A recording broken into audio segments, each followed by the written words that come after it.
सांगली मिरज महापालिका क्षेत्रामध्ये video game, casino, मटका, जुगार व इतर अवैध धंद्यांमुळे युवक अल्पवयीन मुलं भरकटत चाललेत। अनेकांचे संसार उद्ध्वस्त होतात। झटपट पैसे मिळवण्याच्या प्रयत्नात युवक कर्जबाजारी होऊन आत्महत्या करण्यासाठी प्रवृत्त होतात। युवक पिढी व्यसनाकडे वळतीये, त्यामुळे गुन्हेगारीचे प्रमाणही वाढलंय।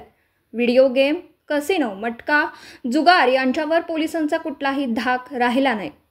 सदर हे आदित्य धंदे बंद करून यांच्या मुसक्या आवळाव्या, अन्यथा राष्ट्रवादी युवक काँग्रेस शरद पवार गट रस्त्यावर उतरून तीव्र आंदोलन छेडेल।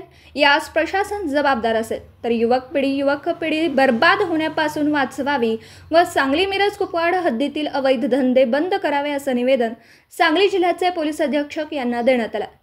यावेळी युवक राष्ट्रवादी काँग्रेस सांगली शहर कार्याध्यक्ष संदीप होनमाने, आकाराम कोरेकर, अक्षय गायकवाड, अक्षय आयकुंटे, राहुल यमगर व विशाल संदळे आणि कार्यकर्ते उपस्थित होते।